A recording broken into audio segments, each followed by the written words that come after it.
ನಿರ್ದೇಶಕ ಗುರುಪ್ರಸಾದ್ ಆತ್ಮಹತ್ಯೆಗೆ ಶರಣಾದ್ರು. ಅವರ ಕೊನೆಯ ಚಿತ್ರ ಎದ್ದೇಳು ಮಂಜುನಾಥ ಪಾರ್ಟ್ 2. ಈ ಚಿತ್ರಕ್ಕೆ ಗುರುಪ್ರಸಾದ್ ಅವರ ಪತ್ನಿಯಿಂದಲೇ ಇದೀಗ ತಡೆ ಬೀಳ್ತಾ ಇದೆ. ಕೋರ್ಟ್ ಮೊರೆ ಹೋಗಿದ್ದಾರೆ ಗುರುಪ್ರಸಾದ್ ಅವರ ಪತ್ನಿ.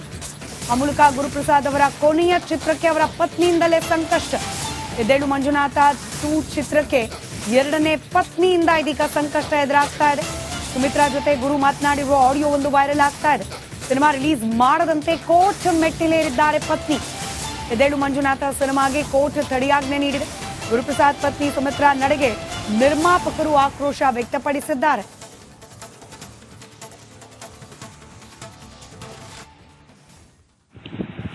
ಹಲೋ, ಹೇಳಿ.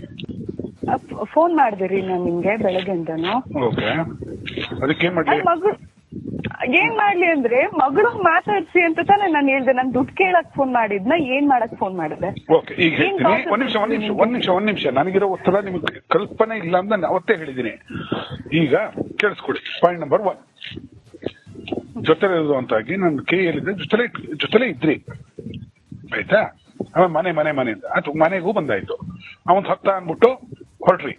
ನೀವು ಡಿಸ್ಟೆನ್ಸ್ ನೀವೆಲ್ಲ ಮಾತಾಡ್ತೀರಿ, ಕೂಲಿ ತರ ಅಲ್ವಾ? ಸೊ ನಂಗೆ ಗೊತ್ತಿತ್ತು ಇಷ್ಟರಲ್ಲೇ ಮಗಳು ಹುಷಾರಿಲ್ಲ ಅನ್ನೋದು ಒಂದು ಇಶ್ಯೂ ಮಾಡಿ ಬಂದೇ ಬರ್ತಾರೆ ಇವ್ರು, ಬೇಕು ಅಂತ ಕ್ರಿಯೇಟ್ ಮಾಡಿ. ನೀವು ತುಂಬಾ ಕಿಲಾಡಿ ಅನ್ಕೊಂಡಿದೀರಿ. ನೋಡಿ, ನೀವು ನೋಡಿ ದರ್ಶನ್ದು ಎಪಿಸೋಡ್ಸ್ ಅದು ಇದು ಎಲ್ಲ ನೋಡಿ, ಆ ತರ ಇರ್ಬೇಕಿತ್ತು. ನಾನು ಹಂಗಿಲ್ವೇ, ನಾನು ದುಡ್ಡಿದ್ರು ನಾನು ಹಂಗೆಲ್ಲ ಮಾಡಲ್ಲ. ನಾನು ಸರಿಯಾಗಿ ಯೋಚನೆ ಮಾಡ್ತೀನಿ, ಸರಿಯಾಗಿ ಹೇಳ್ತೀನಿ, ತಾಳ್ಮೆ ಬೇಕಿಂತ ಟೈಮಲ್ಲಿ ಅಂತ. ನಿಮ್ಗೆ ಫೋನ್ ಮಾಡಿದ್ರೆ ನನಗೆ ಗೊತ್ತಿಲ್ಲ ಒತ್ತಡಗಳು ಏನೇನಿದೆ ಅಂತ. ಎಲ್ಲ ರೆಕಾರ್ಡ್ ಆಗ್ತದೆ, ಇಟ್ಕೊಳ್ಳಿ. ನೀವು ಎದುವರೆಗೂ ಮಾಡಿರೋದು ನನಗೆ ಎಷ್ಟು ಲಾಸ್ ಅಂತ ನಿಮ್ಗೆ ಕಲ್ಪನೆಯೂ ಇಲ್ಲ, ಆಯ್ತಾ? ಒಂದು ಅಡುಗೆ ಮಾಡ್ಕೊಡೋದು ಇದು. ನಾನು ಬಹಳಷ್ಟು ಜನಕ್ಕೆ ಮೆಸೇಜ್ ಮಾಡ್ಬೇಕು, ಬಹಳಷ್ಟು ಜನಕ್ಕೆ ಜೊತೆ ನನ್ನ ಮೊಬೈಲ್ ಎಲ್ಲ ಇಟ್ಕೊಂಡಿದ್ರಿ, ಎಲ್ಲ ನಂಬರ್ಗಳು, ಇನ್ನೊಂದು ಮತ್ತೊಂದು ಎಲ್ಲವೂ ಗೊತ್ತು ನಿಮಗೆ. ನಾನು ಏನು ದರಿದ್ರಕ್ಕೆ ಹೋಗ್ತಾನೆ ಇಲ್ಲ, ಅದು ಗೊತ್ತು. ಆದ್ರೂ ನಾನು ಕಂಟ್ರೋಲ್ ತಗೋಬೇಕು. ನಾನು ಕಂಟ್ರೋಲ್ ತಗೊಳಕ್ ಆಗಲ್ಲ. ಇದ್ರೆ ನಾನು ಸಾಯೋದ್ರೊಳಗೆ ಒಂದಷ್ಟು ಮಾಡಿ ಕೊಟ್ಬಿಟ್ಟು ಸತ್ರ ಸಾಕಾಗಿದೆ ನಂಗೆ. ಅದೊಂದೇ ಟಾರ್ಗೆಟ್. ನಿರ್ದೇಶಕ ದಿವಂಗತ ಗುರುಪ್ರಸಾದ್ ಅವರ ಕೊನೆಯ ಸಿನಿಮಾ ಮಂಜುನಾಥ 2 ನಾಳೆ ರಿಲೀಸ್ ಆಗಬೇಕಿತ್ತು. ಆದ್ರೆ ಅವರ ಎರಡನೇ ಪತ್ನಿಯಾದಂತಹ ಸುಮಿತ್ರಾ ಅವರು ಅದಕ್ಕೆ ಕೋರ್ಟ್ ಇಂದ ಸ್ಟೇ ತಂದಿದ್ದಾರೆ, ತಡೆಯನ್ನ ಕೋರ್ಬಿಟ್ಟು. ಸೊ ಯಾಕೆ ತಂದಿದ್ದಾರೆ ಈ ಬಗ್ಗೆ ನಿರ್ಮಾಪಕರಾದಂತಹ ರಮೇಶ್ ಮೈಸೂರ್ ಅವರು ಆಕ್ರೋಶವನ್ನ ವ್ಯಕ್ತಪಡಿಸ್ತಾ ಇದ್ದಾರೆ. ಏನಾಯ್ತು, ಯಾಕೆ ಈ ರೀತಿ ಆಗ್ತಾ ಇದೆ? ಒಂದು ಗೌರವ ಸಮರ್ಪಣೆಯನ್ನ ಸಲ್ಲಿಸಬೇಕಾಗಿತ್ತು ಈ ಮೂವಿ ಮುಖಾಂತರ. ಅವರ ಕೊನೆ ಆಸೆ ಕೂಡ ಆಗಿತ್ತು. ಏನಾಯ್ತು ಅಂತ ಅವ್ರನ್ನೇ ಮಾತನಾಡಿಸ್ತಾ ಹೋಗ್ತೀನಿ. ನನ್ನ ಜೊತೆಗಿದ್ದಾರೆ ಪ್ರೊಡ್ಯೂಸರ್ ರಮೇಶ್ ಮೈಸೂರ್ ಅವರು. ಸರ್, ಏನಕ್ಕಾಗಿ ಸ್ಟೇ ತಂದಿದ್ದಾರೆ? ಫಸ್ಟ್ ಆಫ್ ಆಲ್ ಅವರು ಸಪೋರ್ಟ್ ಮಾಡಬೇಕಿತ್ತು ಸಿನಿಮಾಗೆ ಅಂತ ನಮಗ ಅನ್ಸುತ್ತೆ. ಸೊ ಯಾಕೆ, ಏನಾಯ್ತು ಅಂದ್ರೆ ಅವ್ರ ಗಂಡನ ಮೇಲೆ ಅವ್ರಿಗೆ ನಂಬಿಕೆ ಇಲ್ಲ ಅಂತ ಅನ್ನಂಗಾಯ್ತು. ಯಾಕಂದ್ರೆ ಲಾಭ ಬರಲ್ಲ ಅಂತ ಮೊದಲೇ ಡಿಸೈಡ್ ಮಾಡ್ಕೊಂಡಿದಾರ ಏನೋ ಗೊತ್ತಿಲ್ಲ. ನೆನೆ ಸ್ಟೇ ಬಂದಾಗ ನನ್ನ ವೈಫ್ ಅಂದ್ಲು, ರೀ ಸಿನಿಮಾ ರಿಲೀಸೇ ಮಾಡೋದು ಬೇಡ, ಅದರಿಂದ ನೀವು ಏನು ಬಂದ್ರು ಅಷ್ಟೇ ಬರದೇ ಇದ್ರು ಅಷ್ಟೇ, ನೀವೇನು ಕಳ್ಕೊಳ್ಳೋದೇನಿಲ್ಲ ಅಂದ್ರು. ನಾನು ಒಬ್ಬನೇ ಏನಾದ್ರು ದುಡ್ಡು ಹಾಕಿದ್ರೆ ಖಂಡಿತವಾಗ್ಲೂ ಸ್ಟಾಪ್ ಮಾಡ್ಬಿಡ್ತಾ ಇದೆ. ಪಾಪ ಬೇರೆಯವರು ದುಡ್ಡು ಹಾಕಿರೋದ್ರಿಂದ ಅವ್ರ ಶ್ರಮಕ್ಕೆ ಅವ್ರ ದುಡ್ಡಿಗೆ ಬೆಲೆ ಕೊಡಬೇಕು ಅಂದ್ಬಿಟ್ಟು ನಾನು ಬಂದು ಪುನಃ ಕೋರ್ಟಲ್ಲಿ ಬಂದು ನಿಂತ್ಕೊಂಡಿದ್ದೆ. ಇಲ್ಲಾಂದರೆ ಸಿನಿಮಾನೇ ರಿಲೀಸ್ ಮಾಡಲ್ಲ ಅಂದ್ಬಿಟ್ಟು ಸ್ಟಾಪೇ ಮಾಡಿಬಿಡ್ತಾ ಇದ್ದೆ. ಆಮೇಲೆ ದುಡ್ಡು ಬರಲ್ಲ ಅನ್ನೋದೇ ಮೈಂಡಲ್ಲಿ ಕೂತಿದ್ದೆ ಏನೋ ಅನಿಸುತ್ತೆ. ನಾವು ಮಾತಕ್ಕೆ ತಪ್ಪೋದು ಇಲ್ಲ, ಆ ಥರ ಕ್ಯಾರೆಕ್ಟ್ರು ಅಲ್ಲ ನಮ್ಮದು. ಈಗಲೂ ಅಷ್ಟೇ, ಅವ್ರು ಏನೇ ಮಾಡಿದ್ರು ಲಾಭ ಬಂದರೆ ಅಟ್ ಪ್ರೆಸೆಂಟ್ ಈಗಲೂ ಕೊಡ್ತೀವಿ. ಲಾಭ ಬರಲಿಲ್ಲ ಅಂದರೆ ಕೊಡಲ್ಲ ಅಂತಲೇ ಹೇಳಿದ್ದು ನಾವು ಅವ್ರಿಗೆ. ಯಾಕಂದ್ರೆ ಈಗ ನಾನು ದುಡ್ಡು ಖರ್ಚು ಮಾಡಿದ್ದೀನಿ, ಫಸ್ಟ್ ಆ ದುಡ್ಡು ಬರ್ಬೇಕಲ್ವಾ ಮೇಡಮ್. ಕೋ ಪ್ರೊಡ್ಯೂಸರ್ನ ಮಾತನಾಡಿಸ್ತಾ ಹೋಗ್ತೀನಿ. ಕೋ ಪ್ರೊಡ್ಯೂಸರ್ ಕೂಡ ನನ್ನ ಜೊತೆಗಿದ್ದಾರೆ, ರವಿ ದೀಕ್ಷಿತ್ ಅವರು. ಅವ್ರನ್ನೂ ಕೂಡ ಮಾತನಾಡಿಸ್ತಾ ಹೋಗ್ತೀನಿ. ರವಿ ಸರ್, ಈಗ ರಮೇಶ್ ಅವ್ರು ಹೇಳ್ತಾ ಇದ್ರು ಬೇಸರ ಇದೆ, ಸಪೋರ್ಟ್ ಮಾಡಬೇಕಿತ್ತು ಅವರ ಧರ್ಮ. ಓಕೆ, ರಮೇಶ್ ನಿರ್ದೇಶಕ ಗುರುಪ್ರಸಾದ್ ಆತ್ಮಹತ್ಯೆಗೆ ಶರಣಾದ್ರು. ಅವರ ಕೊನೆಯ ಚಿತ್ರ ಎದ್ದೇಳು ಮಂಜುನಾಥ ಪಾರ್ಟ್ 2. ಈ ಚಿತ್ರಕ್ಕೆ ಗುರುಪ್ರಸಾದ್ ಅವರ ಪತ್ನಿಯಿಂದಲೇ ಇದೀಗ ತಡೆ ಬೀಳ್ತಾ ಇದೆ. ಕೋರ್ಟ್ ಮೊರೆ ಹೋಗಿದ್ದಾರೆ ಗುರುಪ್ರಸಾದ್ ಅವರ ಪತ್ನಿ. ಆ ಮೂಲಕ ಗುರುಪ್ರಸಾದ್ ಅವರ ಕೊನೆಯ ಚಿತ್ರಕ್ಕೆ ಅವರ ಪತ್ನಿಯಿಂದಲೇ ಸಂಕಷ್ಟ. ಎದ್ದೇಳು ಮಂಜುನಾಥ 2 ಚಿತ್ರಕ್ಕೆ ಎರಡನೇ ಪತ್ನಿಯಿಂದ ಇದೀಗ ಸಂಕಷ್ಟ ಎದುರಾಗ್ತಾ ಇದೆ. ಸುಮಿತ್ರಾ ಜೊತೆ ಗುರು ಮಾತನಾಡಿರುವ ಆಡಿಯೋ ಒಂದು ವೈರಲ್ ಆಗ್ತಾ ಇದೆ. ಸಿನಿಮಾ ರಿಲೀಸ್ ಮಾಡದಂತೆ ಕೋರ್ಟ್ ಮೆಟ್ಟಿಲೇರಿದ್ದಾರೆ ಪತ್ನಿ. ಎದ್ದೇಳು ಮಂಜುನಾಥ ಸಿನಿಮಾಗೆ ಕೋರ್ಟ್ ತಡೆಯಾಜ್ಞೆ ನೀಡಿದೆ. ಗುರುಪ್ರಸಾದ್ ಪತ್ನಿ ಸುಮಿತ್ರಾ ನಡೆಗೆ ನಿರ್ಮಾಪಕರು ಆಕ್ರೋಶ ವ್ಯಕ್ತಪಡಿಸಿದ್ದಾರೆ.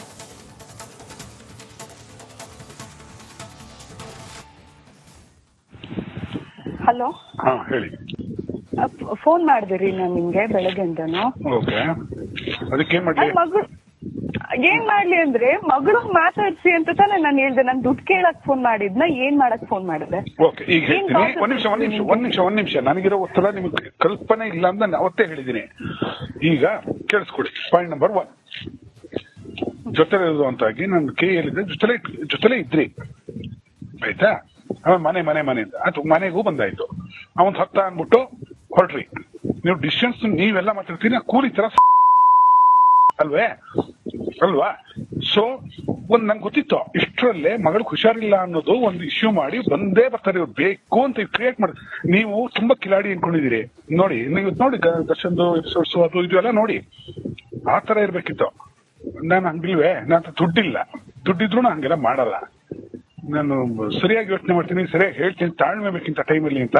ನಿಮ್ಗೆ ಫೋನ್ ಮಾಡಿದ್ ನನಗೆ ಗೊತ್ತಿಲ್ಲ ಒತ್ತಡಗಳು ಏನೇನಿದೆ ಅಂತ. ಎಲ್ಲ ರೆಕಾರ್ಡ್ ಆಗ್ತದೆ, ಇಟ್ಕೊಳ್ಳಿ. ನೀವು ಇದುವರೆಗೂ ಮಾಡಿರೋದು ನನಗೆ ಎಷ್ಟು ಲಾಸ್ ಅಂತ ನಿಮ್ ಕಲ್ಪನೆಯೂ ಇಲ್ಲ, ಆಯ್ತಾ? ಒಂದು ಅಡುಗೆ ಮಾಡ್ಕೊಡೋದು ಇದು. ನಾನು ಬಹಳಷ್ಟು ಜನಕ್ಕೆ ಮೆಸೇಜ್ ಮಾಡ್ಬೇಕು, ಬಹಳಷ್ಟು ಜನಕ್ಕೆ ಜೊತೆ ನನ್ನ ಮೊಬೈಲ್ ಎಲ್ಲ ಇಟ್ಕೊಂಡಿದ್ರಿ, ಎಲ್ಲಾ ನಂಬರ್ಗಳು, ಇನ್ನೊಂದು ಮತ್ತೊಂದು ಎಲ್ಲವೂ ಗೊತ್ತು ನಿಮಗೆ. ನಾನು ಏನ ದರಿದ್ರಕ್ಕೆ ಹೋಗ್ತಾನೆ ಇಲ್ಲ, ಅದು ಗೊತ್ತು. ಆದ್ರೂ ನಾನು ಕಂಟ್ರೋಲ್ ತಗೋಬೇಕು. ನಾನು ಕಂಟ್ರೋಲ್ ತಗೊಳಕ್ ಆಗಲ್ಲ. ಇದ್ರೆ ನಾನು ಸಾಯೋದ್ರೊಳಗೆ ಒಂದಷ್ಟು ಮಾಡಿ ಕೊಟ್ಬಿಟ್ಟು ಸತ್ರ ಸಾಕಾಗಿದೆ ನಂಗೆ. ಅದೊಂದೇ ಟಾರ್ಗೆಟ್. ನಿರ್ದೇಶಕ ದಿವಂಗತ ಗುರುಪ್ರಸಾದ್ ಅವರ ಕೊನೆಯ ಸಿನಿಮಾ ಮಂಜುನಾಥ 2 ನಾಳೆ ರಿಲೀಸ್ ಆಗಬೇಕಿತ್ತು. ಆದ್ರೆ ಅವರ ಎರಡನೇ ಪತ್ನಿಯಾದಂತಹ ಸುಮಿತ್ರಾ ಅವರು ಅದಕ್ಕೆ ಕೋರ್ಟ್ ಇಂದ ಸ್ಟೇ ತಂದಿದ್ದಾರೆ, ತಡೆಯನ್ನ ಕೋರ್ಬಿಟ್ಟು. ಸೊ ಯಾಕೆ ತಂದಿದ್ದಾರೆ ಈ ಬಗ್ಗೆ ನಿರ್ಮಾಪಕರಾದಂತಹ ರಮೇಶ್ ಮೈಸೂರು ಅವರು ಆಕ್ರೋಶವನ್ನ ವ್ಯಕ್ತಪಡಿಸ್ತಾ ಇದ್ದಾರೆ. ಏನಾಯ್ತು, ಯಾಕೆ ಈ ರೀತಿ ಆಗ್ತಾ ಇದೆ? ಒಂದು ಗೌರವ ಸಮರ್ಪಣೆಯನ್ನ ಸಲ್ಲಿಸಬೇಕಾಗಿತ್ತು. ಈ ಮೂವಿ ಮುಖಾಂತರ ಅವರ ಕೊನೆ ಆಸೆ ಕೂಡ ಆಗಿತ್ತು. ಏನಾಯ್ತು ಅಂತ ಅವ್ರನ್ನೇ ಮಾತನಾಡಿಸ್ತಾ ಹೋಗ್ತೀನಿ. ನನ್ನ ಜೊತೆಗಿದ್ದಾರೆ ಪ್ರೊಡ್ಯೂಸರ್ ರಮೇಶ್ ಮೈಸೂರು ಅವರು. ಸರ್, ಏನಕ್ಕಾಗಿ ಸ್ಟೇ ತಂದಿದ್ದಾರೆ? ಫಸ್ಟ್ ಆಫ್ ಆಲ್ ಅವರು ಸಪೋರ್ಟ್ ಮಾಡಬೇಕಿತ್ತು ಸಿನಿಮಾಗೆ ಅಂತ ನಮಗನ್ಸುತ್ತೆ. ಸೊ ಯಾಕೆ, ಏನಾಯ್ತು? ಅಂದ್ರೆ ಅವ್ರ ಗಂಡನ ಮೇಲೆ ಅವ್ರಿಗೆ ನಂಬಿಕೆ ಇಲ್ಲ ಅಂತ ಅನ್ನಂಗಾಯ್ತು. ಯಾಕಂದ್ರೆ ಲಾಭ ಬರಲ್ಲ ಅಂತ ಮೊದಲೇ ಡಿಸೈಡ್ ಮಾಡ್ಕೊಂಡಿದಾರ ಏನೋ ಗೊತ್ತಿಲ್ಲ. ನೆನ್ನೆ ಸ್ಟೇ ಬಂದಾಗ ನನ್ನ ವೈಫ್ ಅಂದ್ಲು, ರೀ ಸಿನಿಮಾ ರಿಲೀಸೇ ಮಾಡೋದು ಬೇಡ, ಅದರಿಂದ ನೀವು ಏನು ಬಂದ್ರು ಅಷ್ಟೇ ಬರದೇ ಇದ್ರು ಅಷ್ಟೇ, ನೀವು ಏನು ಕಳ್ಕೊಳ್ಳೋದೇನಿಲ್ಲ ಅಂದ್ರು. ನಾನು ಒಬ್ಬನೇ ಏನಾದ್ರು ದುಡ್ಡು ಹಾಕಿದ್ರೆ ಖಂಡಿತವಾಗ್ಲೂ ಸ್ಟಾಪ್ ಮಾಡ್ಬಿಡ್ತಾ ಇದೆ.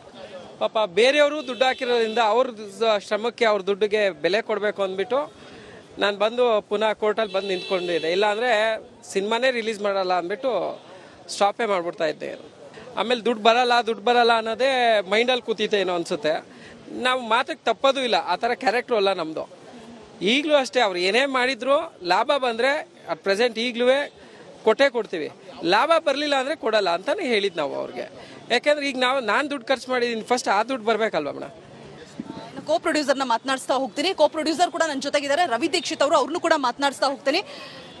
ರವಿ ಸರ್, ಈಗ ರಮೇಶ್ ಅವರು ಹೇಳ್ತಾ ಇದ್ರು ಬೇಸರ ಇದೆ, ಸಪೋರ್ಟ್ ಮಾಡಬೇಕಿತ್ತು ಅವರ ಧರ್ಮ. ಓಕೆ ರಮೇಶ್